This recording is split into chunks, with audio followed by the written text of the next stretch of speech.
Yo supongo que muchos creyentes aquí se han topado con esta situación. Estamos predicando el evangelio a una persona inconversa, pero esta persona está argumentando y argumentando y argumentando hasta que llega un punto en que te das cuenta que no tiene caso continuar. ¿Te ha pasado eso? No tiene caso porque es evidente que la persona no está escuchando ni está ponderando tus argumentos. Más bien él ha decidido ir en contra de toda evidencia para seguir justificándose a sí misma. Bueno, algo similar es lo que encontramos en el pasaje que vamos a considerar en la mañana de hoy, en el capítulo 9 de la carta a los Romanos. Pablo ha venido hablando acerca de la elección incondicional, soberana, para probar que la promesa de Dios a Israel no ha fallado por el hecho de que muchos israelitas continúen rechazando al Mesías. Dios tiene a un Israel dentro de Israel, un Israel espiritual dentro del Israel nacional, escogido por gracia, por el puro afecto de su voluntad. Ahora, Pablo sabía que esta doctrina de la elección soberana incondicional de Dios suele levantar al menos dos objeciones. La primera, no vamos a olvidar la pantalla. La primera es que Dios es injusto al elegir a unos y no a otros. ¿Alguna vez alguien te ha dicho eso? A mí me lo han dicho muchas veces. Dios es injusto. ¿Por qué le elige a unos y no a otros? Y Pablo responde a esta objeción en los versículos 14 al 18 que estudiamos la semana pasada. La siguiente objeción es más bien un reproche. Es cuando la persona se siente acorralada por la doctrina de la elección de Dios y ahora le echa la culpa a Dios de su incredulidad.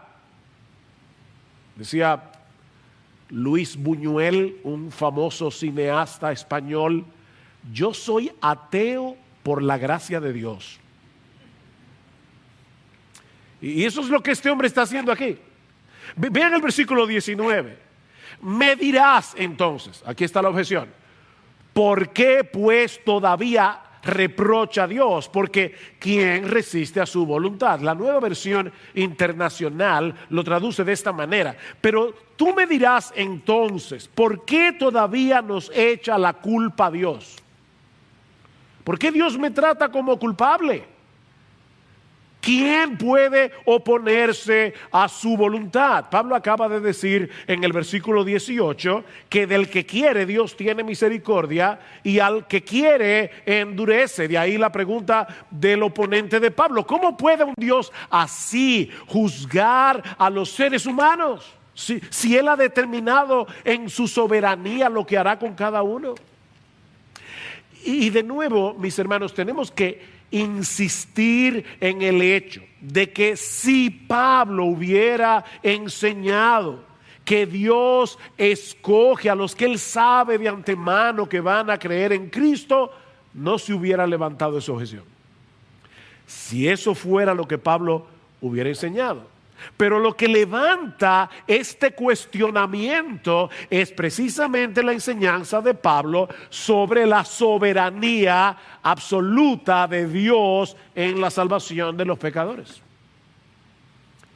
En otras palabras, el oponente de Pablo entendió perfectamente lo que él está enseñando, pero está llegando a una conclusión equivocada. Yo puedo entender una enseñanza, pero entonces inferir cosas que son erróneas. Porque la inferencia o la conclusión a la que ha llegado el oponente de Pablo es esta: si Dios es soberano, entonces yo no soy culpable. Yo no tengo responsabilidad. No soy responsable de mis pecados. Ni siquiera soy responsable de ser incrédulo, porque Dios es soberano.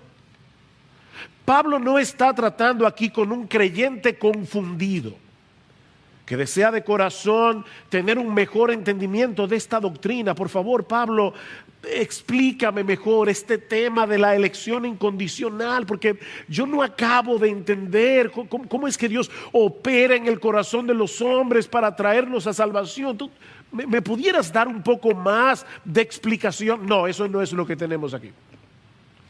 Eso no es lo que está pasando aquí. El oponente de Pablo está indignado con Dios. Él está criticando la forma de actuar de Dios. ¿Cómo se atreve Dios a juzgar a los hombres, a juzgarme a mí? Si a final de cuentas nadie puede resistir su soberana voluntad. Es por eso que en vez de responder su pregunta, Pablo va a tratar con su corazón. Me encanta esto. O sea, Pablo sabe, no vale la pena seguir argumentando.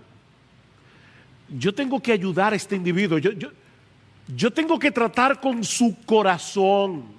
Porque no son más explicaciones lo que este hombre necesita. Mis hermanos, Romanos 9, de verdad, está bien claro.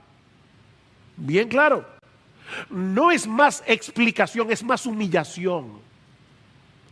Más humillación delante del Dios del cielo. Así que lo primero que hace Pablo en este pasaje es hacerle ver a su oponente y de paso a todos nosotros la distancia infinita que hay entre Dios y sus criaturas. Vean el versículo 20. Al contrario, ¿quién eres tú, oh hombre, que le contestas a Dios? Hay un contraste aquí que se ve más claro en el original. Oh hombre está al principio de la oración. Y la palabra Dios tiene un artículo definido. No es simplemente Dios, es el Dios. Es como que Pablo le está diciendo: oh hombre, ¿quién eres tú? ¿Quién eres tú para que le pidas cuentas al Dios, al único Dios? Pablo le está diciendo: mira, mi amigo, hay un solo Dios y no eres tú. Hay un solo Dios y no eres tú.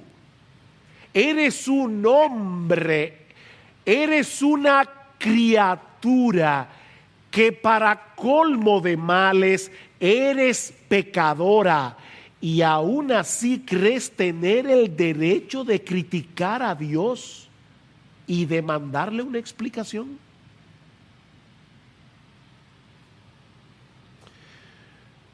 Y Pablo le va a decir: ¿dirá acaso el objeto modelado al que lo modela: ¿por qué me hiciste así?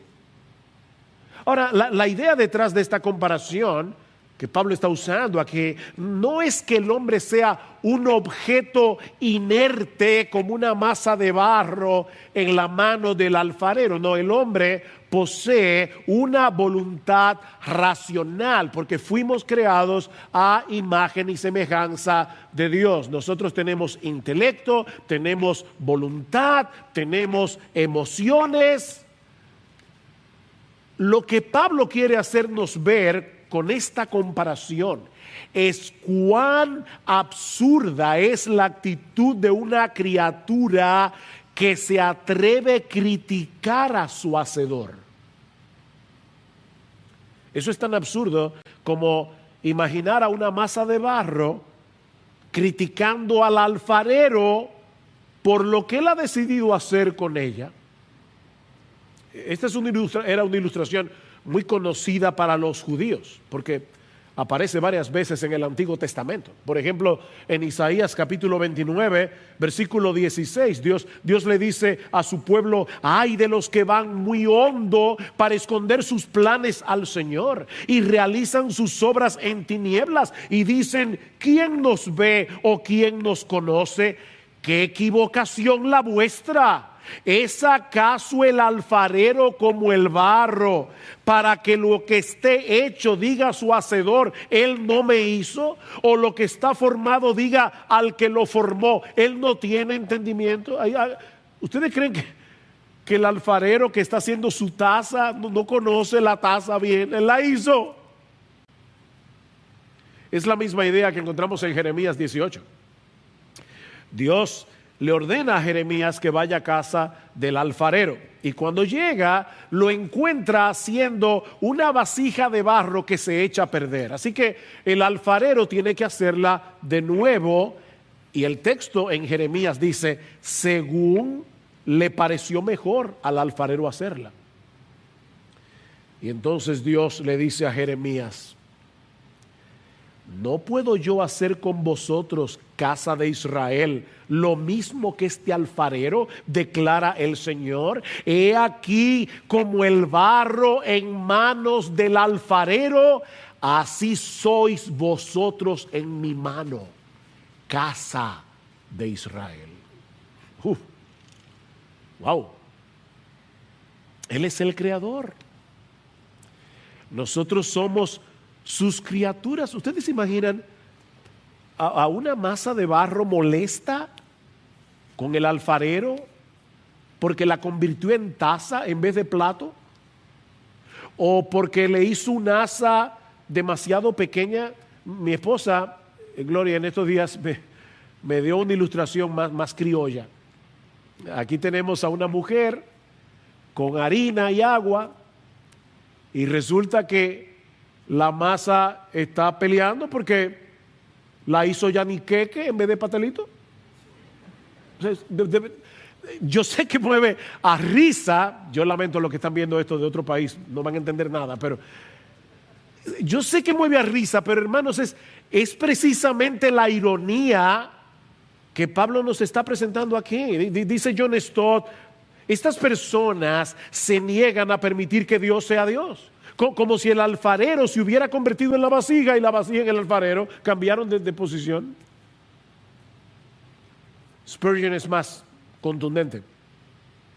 Spurgeon dice: los hombres permitirán que Dios esté en todas partes menos en su trono.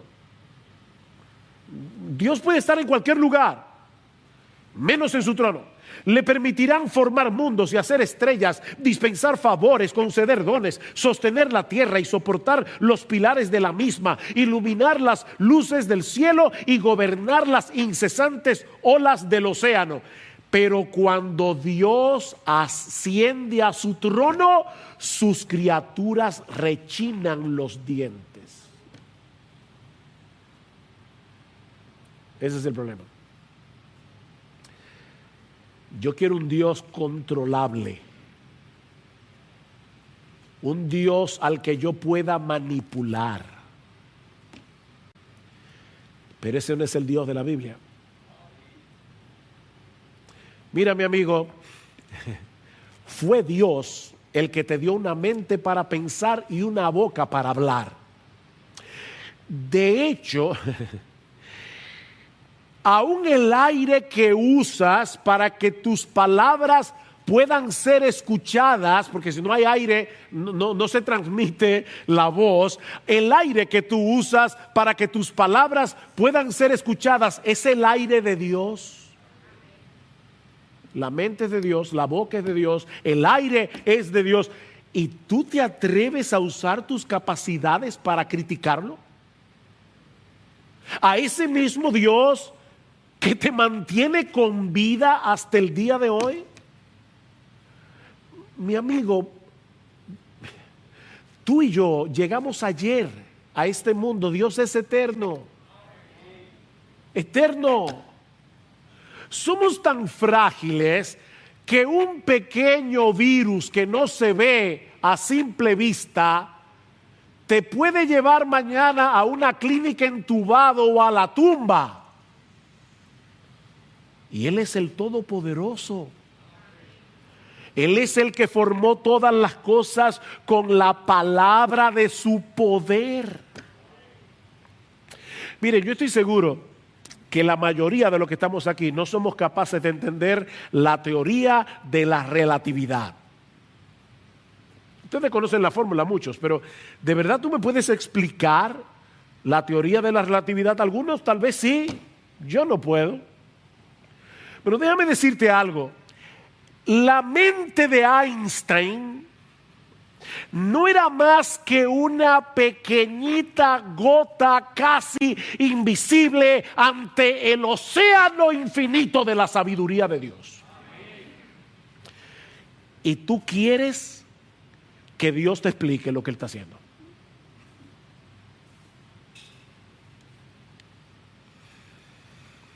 Aquí tenemos a este hombre con un entendimiento entenebrecido y distorsionado por causa del pecado, desafiando y criticando a Dios por su gestión gubernamental y demandándole una explicación. ¿Cómo es eso de que tú eres soberano y que yo soy responsable? Explícame eso. ¿O tú pretendes que yo crea en ti sin que tú me des una explicación? Wow. Miren, mis hermanos y amigos que están aquí en esta mañana y que nos están viendo por la internet, nosotros no podemos entender siquiera cómo es que nuestros propios deseos operan en nuestro interior y cómo mueven nuestra voluntad. Tú no te entiendes a ti mismo, de verdad. Yo no entiendo cómo es que yo opero. No, yo sé que yo deseo cosas, pero yo no sé cómo es que los deseos operan en mi corazón, cómo mueven mi voluntad para que yo quiera una cosa en vez de la otra. Y vamos a demandarle a Dios que nos explique cómo es que armoniza nuestra responsabilidad con su soberanía. ¿De verdad tú crees que si Dios te explicara eso, tú lo vas a entender?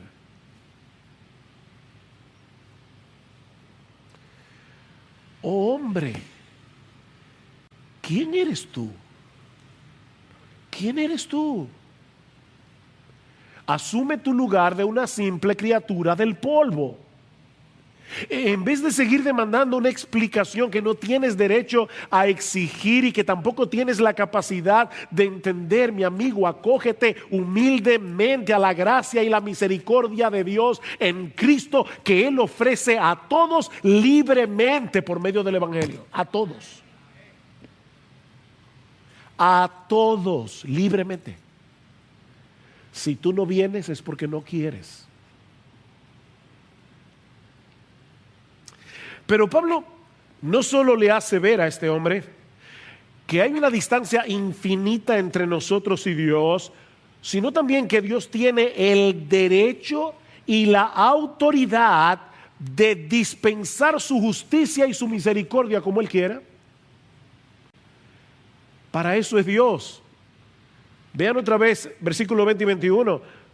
Al contrario, ¿quién eres tú, hombre, que le contestas a Dios? ¿Dirá acaso el objeto modelado al que lo modela, ¿por qué me hiciste así? ¿O no tiene el alfarero derecho, potestad sobre el barro, de hacer de la misma masa un vaso para uso honorable y otro para uso ordinario? Yo creo que aquí la Reina Valera del 60 es mucho más precisa en la traducción. ¿O no tiene potestad el alfarero sobre el barro para hacer de la misma masa un vaso para honra y otro para deshonra? Aquí tenemos al alfarero teniendo en sus manos una masa de barro dañada por el pecado. Eso es importante, mis hermanos. No lo olvides. toda la masa está dañada. Pero él decide hacer de esa misma masa un vaso para honra y otro para deshonra. Él no está actuando con injusticia, como ya Pablo ha demostrado en los versículos 14 al 18, porque toda la masa merece ser destruida en el infierno, toda la masa entera. Mira, mi amigo, lo sorprendente no es que Dios haya decidido tratar con justicia a una humanidad pecadora, sino que haya decidido hacer de esa misma masa vasos para honra.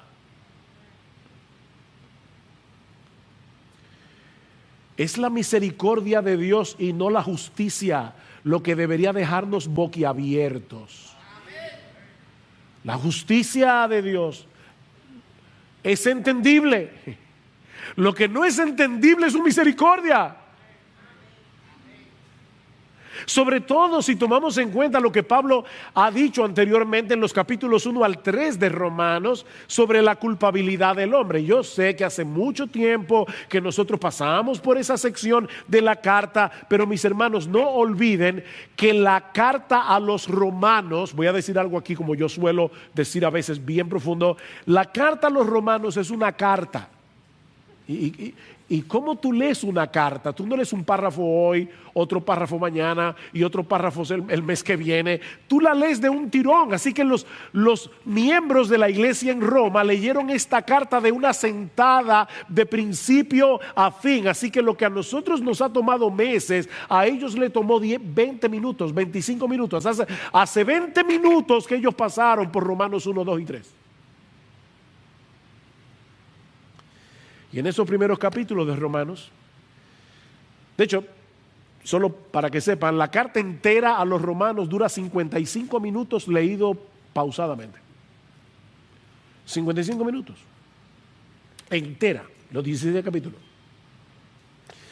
En esos primeros 3 capítulos de Romanos, Pablo nos presenta un caso contundente contra la culpabilidad humana, dejando al hombre sin excusas frente a la justicia de Dios. La masa entera está dañada, dice Pablo.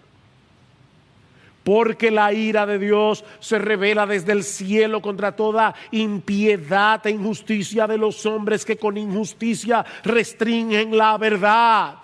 ¿Y cómo están restringiendo la verdad? Porque lo que se conoce acerca de Dios es evidente dentro de ellos, pues Dios se lo hizo evidente, porque desde la creación del mundo, sus atributos invisibles, su eterno poder y divinidad se han visto con toda claridad, siendo entendidas por medio de las cosas creadas, de modo que no tienen excusa.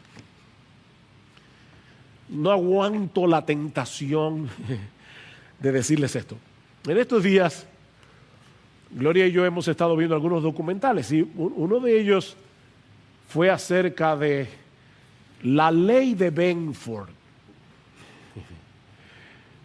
Quizás tú nunca en tu vida la habías oído, yo tampoco. Pero es extraordinaria. La ley de Benford, por Frank Benford, quien la descubrió en el año 1936, consiste en ver, no se lo voy a explicar aquí, pero consiste en ver que en el mundo entero hay un patrón matemático inviolable, en el mundo entero.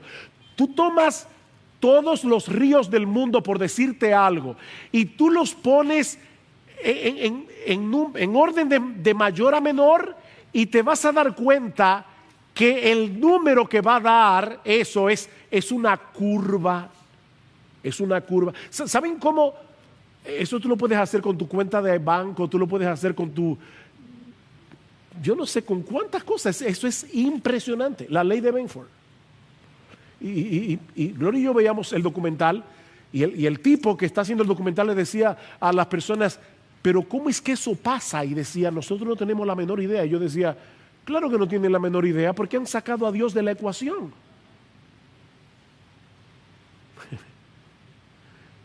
Decía Isaac Newton, Dios geometriza. Dios ha hecho un mundo matemático. ¿Saben para qué?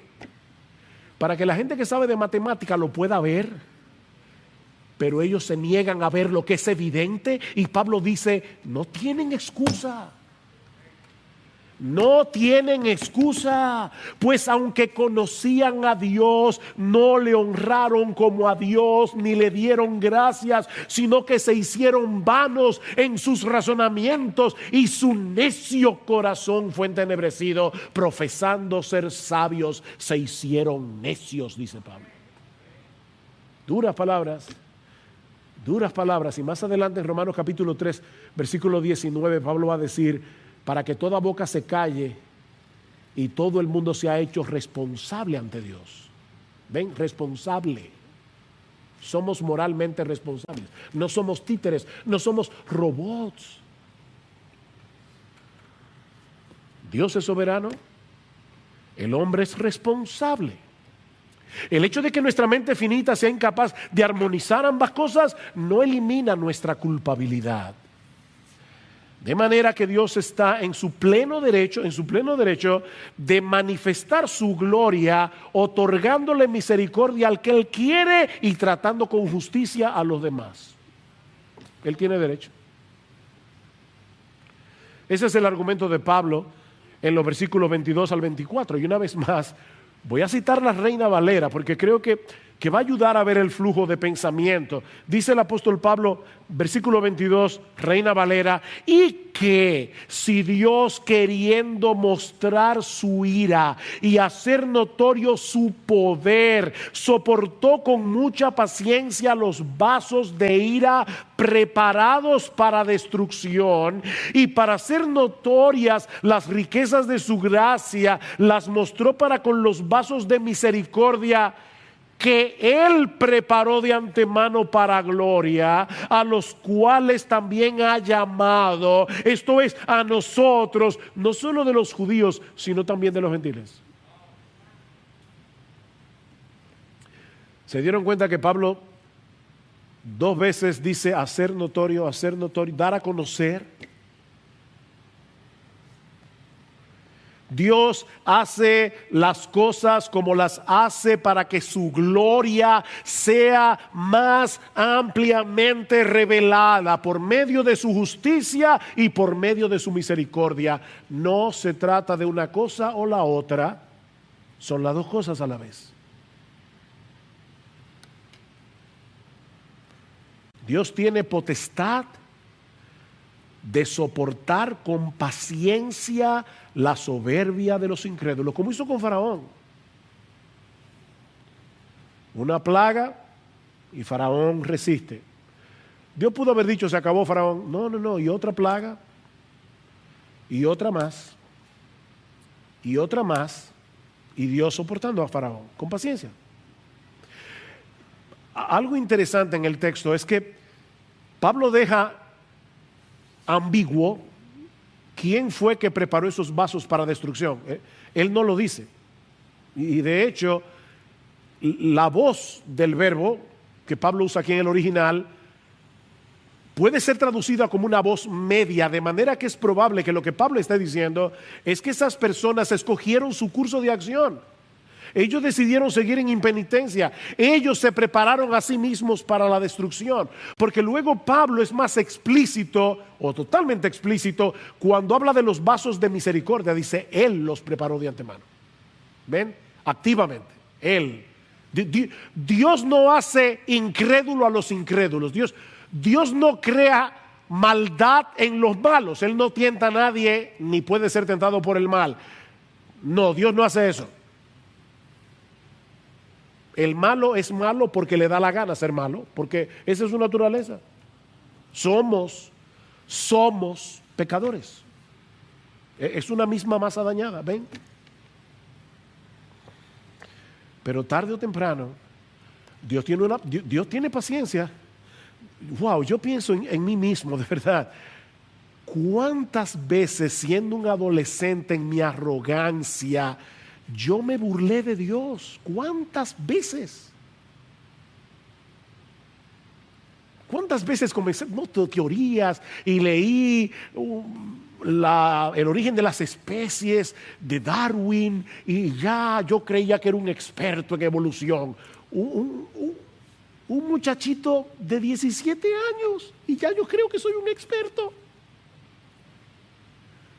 Y Dios,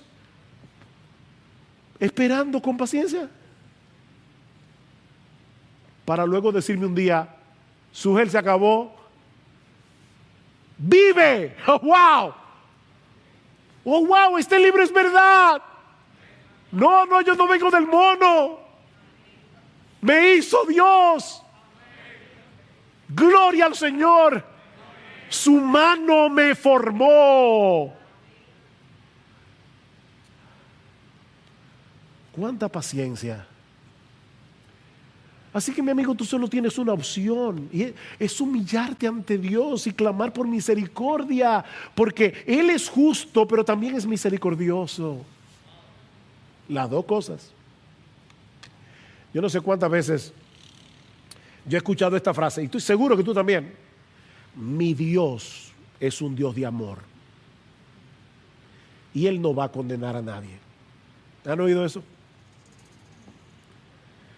Si me dieran $1 por cada vez que yo oigo esa frase, tendría un dinerito. Mi Dios es un Dios de amor. Sí, es verdad. Él es un Dios de amor, pero es también un Dios de justicia. Mira, un Dios que solo tiene amor, pero no tiene justicia, no es el verdadero Dios, es una caricatura de Dios. Ese no es el verdadero Dios. De hecho, si no entendemos su justicia y su ira contra el pecado, tampoco vamos a poder entender la magnitud de su amor y de su misericordia.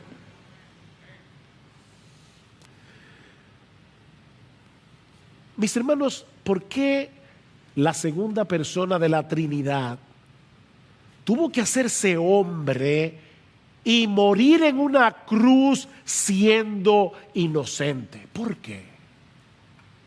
Porque Dios es perfectamente justo y Él no puede pasar por alto el pecado. Pero como Él es amor, al mismo tiempo justo y amor, Él decide, la Trinidad decide que Dios, el Hijo, se haga hombre y cargue con mi culpa para que Dios pueda perdonarme y mantener intacta su justicia. ¡Oh, qué gran Dios! ¿Ustedes recuerdan la escena que vimos la semana pasada en Éxodo capítulo 34, cuando Moisés le dice a Dios: muéstrame tu gloria? Y Dios, en el capítulo 34 de Éxodo, esconde a Moisés en una peña y pasa por encima de él proclamando su nombre, es decir, dándole a Moisés una revelación de su esencia, una revelación de quién él es. Pero, mis hermanos, hay una paradoja en lo que Dios le revela a Moisés. Dice Dios a Moisés: yo soy compasivo y clemente, lento para la ira y abundante en misericordia y fidelidad, el que guarda misericordia a millares. Y ahora escuchen: el que perdona la iniquidad, la transgresión y el pecado, y que no tendrá por inocente al culpable. No, espera, aquí hay algo raro. Aquí hay algo raro. ¿Cómo podemos congeniar esas dos cosas? Si Dios no tendrá por inocente al culpable, y todos somos culpables, ¿cómo Él puede perdonar la iniquidad, la transgresión y el pecado? No parece lógico. Él no tendrá por inocente al culpable, y todos somos culpables. No puede perdonar a nadie, pero Él dice que Él perdona. ¿Cómo lo hace? Para entender esta paradoja tenemos que meter a Cristo en la ecuación. Tenemos que meter a Cristo en la ecuación. La solución es Cristo. Dios no pasó por alto nuestra culpa para concedernos su perdón, sino que la castigó plenamente en la persona de su Hijo. He ahí la solución del dilema. El justo fue castigado para que los injustos seamos perdonados. Pero mis hermanos, la muerte de Cristo en la cruz no tendría significado a menos que la veamos a la luz de la perfecta justicia de Dios. No tiene sentido. Él tenía que morir porque Dios es justo y Dios no puede hacerse de la vista gorda con el pecado. ¿A ustedes les agrada que nuestros jueces muchas veces se hagan de la vista gorda? Sobre todo con los ladrones de cuello blanco. ¿A ti no te molesta? Porque a mí sí. Queremos justicia. Yo quiero vivir en un país donde haya justicia. Bien, nosotros vivimos en un universo donde habrá justicia, donde Dios tratará a todo el mundo conforme a sus obras. Pero Dios decidió tener misericordia en Cristo. En Cristo. Mis hermanos, la misericordia, no solamente la cruz, la misericordia de Dios pierde todo su significado sin la justicia de Dios. Pierde su significado. Es al ver la ira de Dios derramada justamente sobre una humanidad culpable, cuando se hace más evidente las riquezas de su gloria para con los vasos de misericordia que Él preparó de antemano para gloria. ¡Wow! ¿Ven cómo Pablo está resaltando otra vez la incondicionalidad de la elección?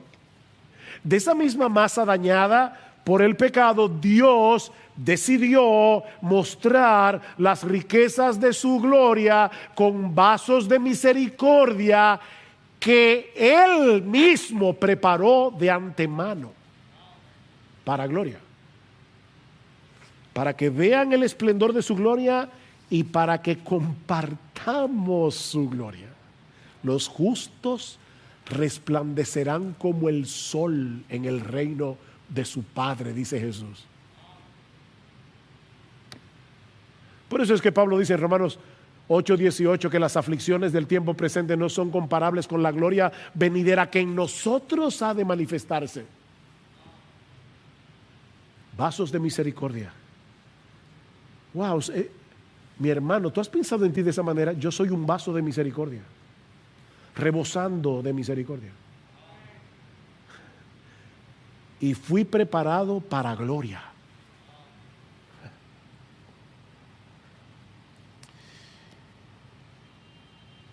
Y Pablo añade en el versículo 24, a los cuales también llamó.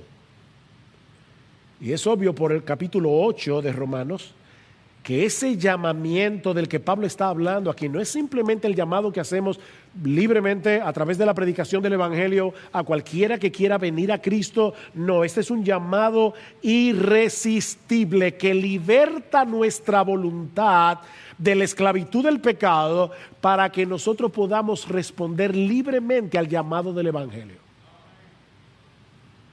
Eso es una de las cosas que veremos esta tarde en la clase de escuela dominical. Cómo Dios nos hace libres para que podamos responder al llamado del Evangelio.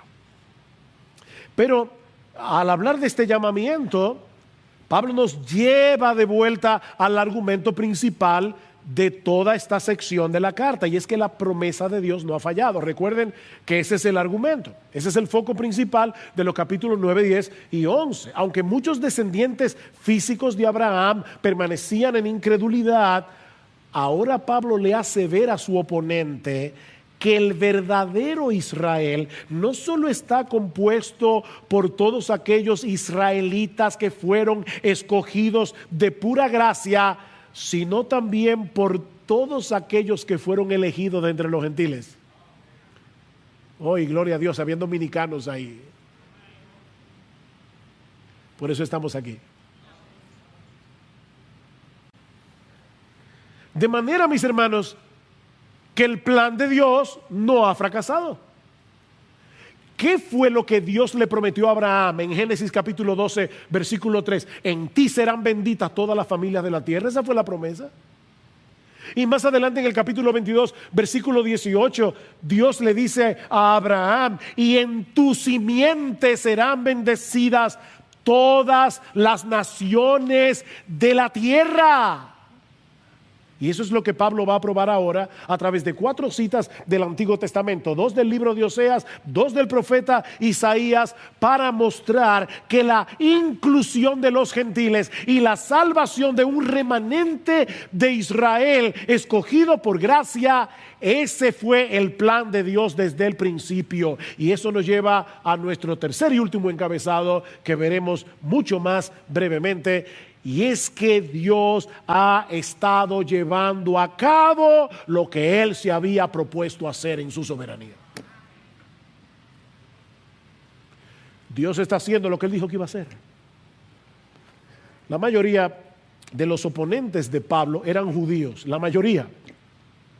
Así que no sería extraño que este fuera el caso aquí. Y es como si Pablo le estuviera diciendo: pero tú no leíste la Biblia. ¿Tú no leíste en tu Biblia lo que está sucediendo en la historia de la redención después que Cristo murió en la cruz del Calvario? No es el plan B de Dios, ese siempre fue el plan A de Dios. Vean el versículo 25. Como también dice en Oseas: a los que no eran mi pueblo llamaré mi pueblo, y a la que no era amada, amada mía. Qué dulce, ¿verdad? Cuando un esposo le dice a su esposa: amada mía.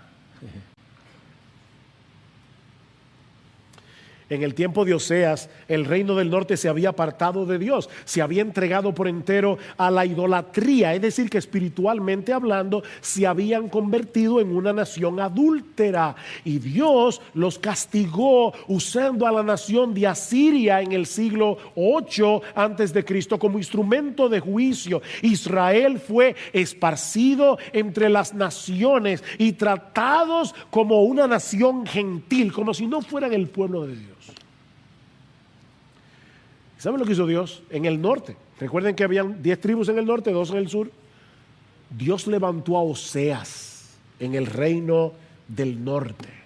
Y resulta que Oseas tenía una esposa llamada Gomer, que había sido adúltera literalmente, y le había dado a Oseas hijos de adulterio, hijos de fornicación. Y Dios usa a Oseas, que tiene este matrimonio, para mostrar lo que él iba a hacer con esos israelitas rebeldes y adúlteros. A pesar de su apostasía, Dios habría de traerlos de nuevo a la salvación por el poder de su palabra. De manera que esos que ya no podían ser llamados con toda propiedad el pueblo de Dios, eventualmente vendrían a ser su pueblo. Y yo no estoy hablando de los israelitas que murieron en la época de Oseas. Yo estoy hablando de la época de Pablo. Y ahora estoy hablando no solamente de los israelitas, estoy hablando de los gentiles. Pablo nos dice en Romanos que Dios ha cumplido esa profecía a través de la salvación de los gentiles. Que ahora por la fe en Jesucristo hemos venido a ser la iglesia, el pueblo de Dios del nuevo pacto. Es el mismo argumento de Pedro en primera de Pedro capítulo 2 versículo 10, que cita el mismo texto de Oseas. Mi hermano, eso somos tú y yo por la gracia de Dios, vasos de misericordia que Él preparó de antemano para gloria. Por causa de nuestra unión con Cristo, nosotros que estábamos apartados de la ciudadanía de Israel, ajenos a los pactos de la promesa, sin esperanza, sin Dios en el mundo, como dice Pablo en Efesios capítulo 2, versículo 12, ahora somos parte de la familia de Dios. Versículo 26. Y acontecerá que en el lugar donde les fue dicho, vosotros no sois mi pueblo, allí serán llamados hijos del Dios viviente. ¿Recuerdan que los hijos de Dios son hijos de la promesa?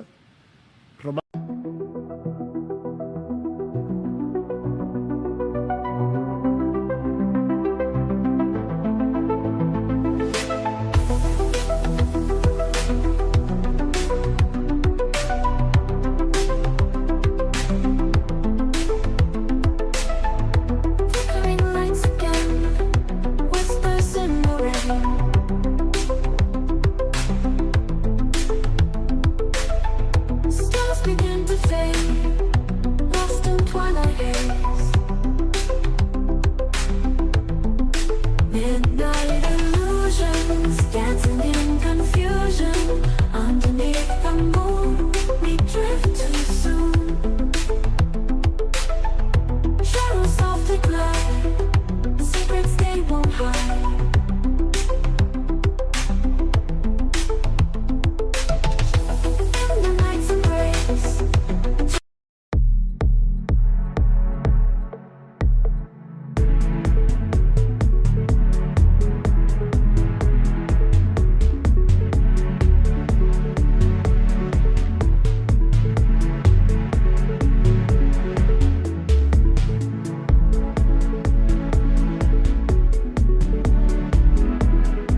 Romanos 9:8, aquí está el punto.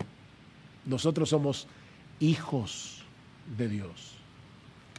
¿Por qué? Porque Él lo prometió.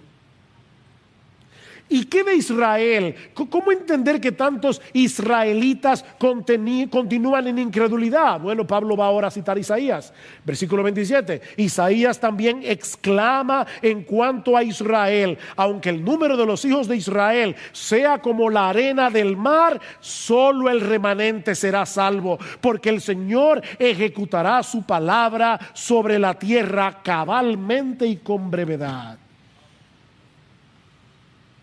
Y no solo eso. Vean por último el versículo 29. Como Isaías predijo, por favor, hermanos, escuchen este texto con atención, porque lo pueden pasar por alto algo importante. Si el Señor de los ejércitos no nos hubiera dejado descendencia, hubiéramos llegado a ser como Sodoma y semejantes a Gomorra. ¿Saben lo que está diciendo Pablo aquí? Dejados a la inclinación natural de sus corazones, la nación de Israel habría llegado a ser tan perversa como Sodoma y Gomorra. Pero Dios decidió soberanamente dejar una descendencia. ¿Ven otra vez la elección? Dios dejó una descendencia, un remanente escogido por gracia. Eso es lo que Pablo va a decir en Romanos capítulo 11, versículo 5. Y de la misma manera también ha quedado en el tiempo presente, dice Pablo en su época, un remanente conforme a la elección de la gracia de Dios. Un remanente escogido. De manera que la promesa de Dios no ha fracasado. Él ha estado llevando a cabo lo que desde el principio se había propuesto hacer en su soberanía: salvar a judíos y a gentiles escogidos por gracia por medio de la obra redentora de nuestro Señor Jesucristo. No, Dios nunca fracasa. Dios nunca fracasa. Mis hermanos, ¿qué aprendemos de este pasaje?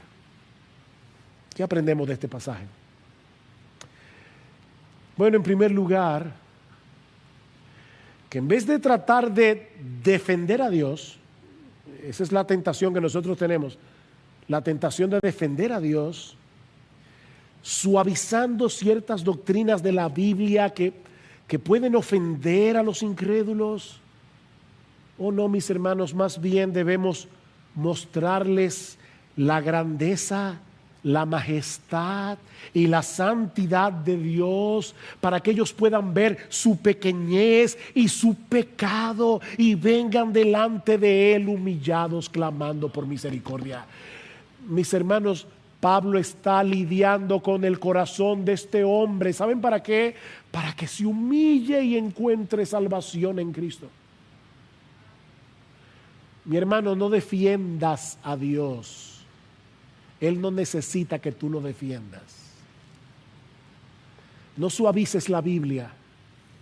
No domestiques a Dios para que sea menos ofensivo al incrédulo. Él es Dios. Él es como Él es. No lo domestiques. Oh, pero aprendemos también en segundo lugar que en vez de preguntarnos por qué Dios salva a unos y no a otros, más bien deberíamos preguntarnos por qué Dios estuvo dispuesto a salvar a sus criaturas rebeldes a través de un sacrificio tan costoso. Esa es la pregunta. Miren, el ejército de Estados Unidos gasta mucho dinero en defensa, mucho dinero. Y para cuidarse de terroristas, ¿ustedes se imaginan que en el ejército de Estados Unidos se descubra que todo un batallón ha estado enviando armas secretamente para un grupo de terroristas de ISIS para hacer un atentado en la misma Casa Blanca, ¿qué pasaría con ese batallón? Corte marcial, son unos traidores. Eso es lo que nosotros somos. Nosotros hemos tomado los recursos que Dios nos ha dado para su gloria, para pelear contra Él, para criticar sus designios. Eso es lo que hemos hecho. Pero aquí está el juez de la corte marcial diciendo: ustedes todos merecen ser fusilados. Pero ¿saben qué? Ya yo hablé con la Suprema Corte de Justicia, yo no sé cómo funciona eso, y les pedí que me fusilaran a mí. Misericordia. Misericordia. Dios el Hijo vino a este mundo como hombre y dijo: fusílenme a mí. Fusílenme a mí para que ellos sean perdidos. Son unos traidores, son unos rebeldes, son unos adúlteros. Pero Padre, castígame a mí. Esa es la pregunta. Estás haciendo la pregunta incorrecta. Esa es la pregunta. Mis hermanos, si somos creyentes, deberíamos caer postrados y en gratitud adorar a nuestro Dios por su misericordia. Oh, ¿por qué a mí, Señor? ¿Por qué a mí? Yo estaba hecho de esa misma masa. Como uno de nuestros himnos que cantamos dice: ¿por qué, Señor? ¿Por qué será que me invitaste a mí? ¿Por qué me hiciste oír tu voz y entrar y ver tu bondad? ¿Por qué, Señor? Pues el mismo amor que el manjar sirvió dulcemente a entrar me llevó, si no, en mi pecado aún habría estado yo. ¿Por qué, Señor? Qué consuelo, ¿verdad? Saber que fuimos preparados de antemano para ser vasos de misericordia. La misericordia nos rodea. Dios nos preparó, la masa dañada, Dios nos preparó como una taza grande que Él va a colmar de sus bondades y de sus misericordias. Y al final veremos su gloria. Pero aprendemos también, en tercer lugar, que debemos reconocer nuestras limitaciones y aceptar que no podemos saberlo todo ni entenderlo todo. No olvides que aquí estamos tratando con la revelación de la mente de Dios. ¿De verdad tú esperas entenderlo todo? ¿Tú entiendes cómo es eso de que la Biblia fue escrita por hombres pero inspirados por el Espíritu Santo? Y que Dios no anuló las personalidades ni de Pablo ni de Pedro. Cuando tú lees a Pablo es Pablo, cuando lees a Pedro es Pedro, pero fueron inspirados de tal manera que cada palabra de ese libro es palabra de Dios. ¿Tú entiendes eso? Yo no lo entiendo. Que hay un montón, óyeme. Mientras más grande es la luz, decía Spurgeon, más grandes son las tinieblas que la circundan. Mientras más entiendas cosas de la Biblia, más preguntas tendrás. Acepta el misterio, que no podemos saberlo todo. Ustedes no se imaginan cuántas herejías y cuántas distorsiones del Evangelio han surgido en la historia de la iglesia, porque hay hombres que han querido explicar lo inexplicable. Las cosas reveladas son para nosotros, pero hay cosas secretas que son de Dios. Acepta eso. Si pudiéramos entender a Dios, Él sería de nuestro tamaño. Ay, pero gloria a Dios que no podemos entenderlo. Todo.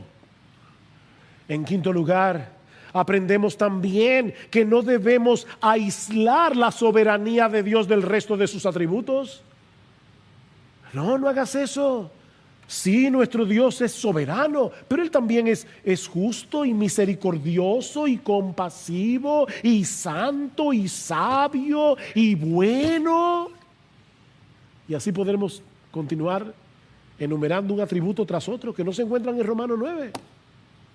No podemos aislar la soberanía de Dios de lo demás. Es este mismo Dios del que Pablo escribió 10 minutos antes o 15 minutos antes en Romanos 5, que Él demuestra su amor para con nosotros en que siendo aún pecadores, Cristo murió por nosotros. Cristo murió. Y si tú estás aquí sin Cristo, mi amigo, recuerda que no es tu responsabilidad averiguar si tú fuiste incluido o no en el grupo de los elegidos. Esa no es tu responsabilidad. Todo aquel que venga a Cristo en arrepentimiento y fe será recibido, porque eso es lo que Dios prometió. Vengan todos los que están trabajados y cargados, decía Spurgeon. Ningún alma que está en el infierno podrá decir: yo fui a Cristo y Él me rechazó. Ni una sola. El que a mí viene yo no lo echo fuera. Oh, mi amigo, no mantengas esa actitud de hostilidad hacia el Dios del cielo, porque no te irá bien. Si tú sabes que eres pecador, si tú sabes que Cristo murió en la cruz para pagar nuestra deuda con la justicia de Dios, si tú sabes que lo único que Dios demanda de ti es que pongas toda tu confianza en Jesús y en su obra de redención, mi amigo, no es más información lo que tú necesitas, es humillación. No es más información.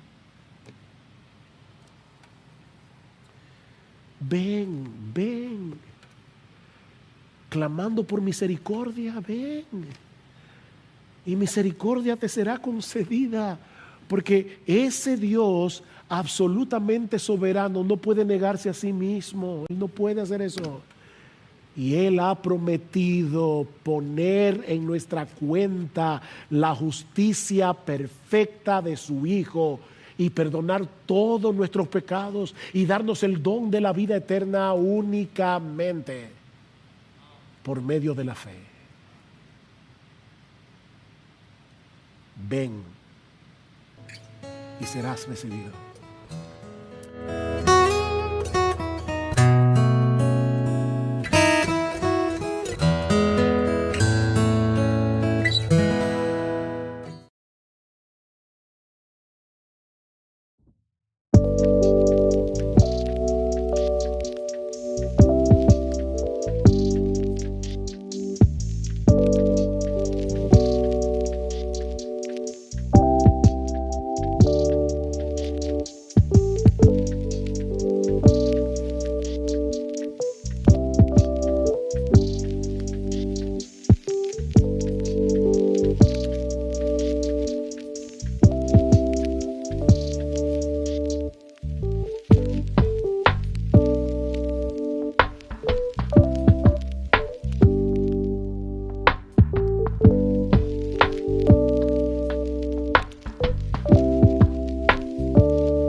Shadows where silence breaks, the echoes of lost dreams awake. Fields once green, now stained with sorrow. Hope fades into a dark tomorrow. But we rise, we stand tall. In the face of the storm, we won't fall. With every tear, with every fight, we'll find a way to bring back the light. Whispers of peace in the chaos of night. Fading stars will search for the light. Voices unite, hearts intertwine. Together we'll heal what was left behind.